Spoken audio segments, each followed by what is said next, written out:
Welcome back, Star Wars fans. I'm here with another review. I'm bringing you from Wave 1 of the Vintage Collection, the AT-AT Commander. Here's the card back. Now normally, with these reviews, I give you a history of the figure, but looking into that history, it's so long and intertwined with the General Veers figure that it would take over 10 minutes, so I might do a separate video on the history of these figures. But today, I'm just going to focus on this guy. I'll give you a good 360 of him while I talk. If you follow the Vintage Collection even casually, you've probably heard of this guy. He was one of the first 4 figures announced during the Legacy Collection that was going to replace the Legacy Collection.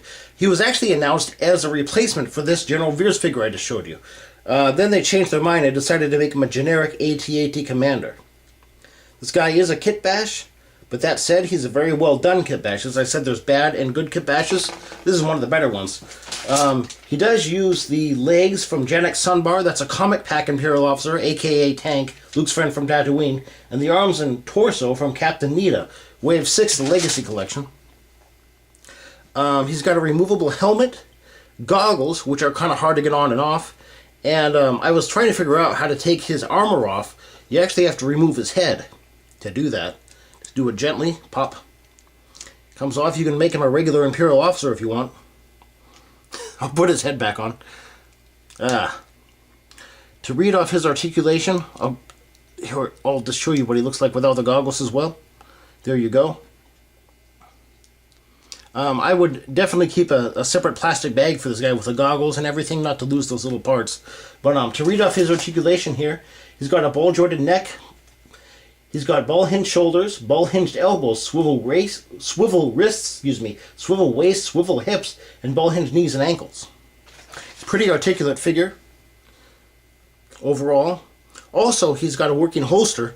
Excuse me. And since the scanning crew, the Legacy Collection, the holsters have been really good on Imperial officers. Holds a Z11 well. I really like the improvement over the 30th anniversary and the early Legacy line on these holsters. This figure is really good. I'm tempted not to give him a 9 because he is a kit bash. I am an army builder, and I realize Hasbro has to save money, but I don't like having all my Imperial officers kind of having the same body. But he works rather well. I'm going to give him in between an 8.75 or a 9. I'm kind of debating on his ranking. But he's a very good figure.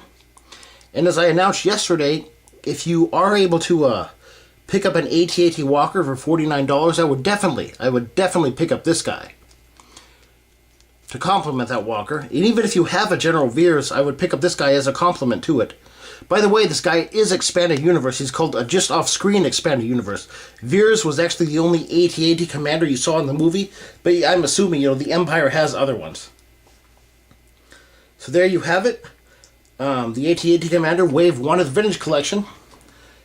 I've still seen it in stores. Hasbro must figure there are army builders out there like myself, so they've made extra ones of them.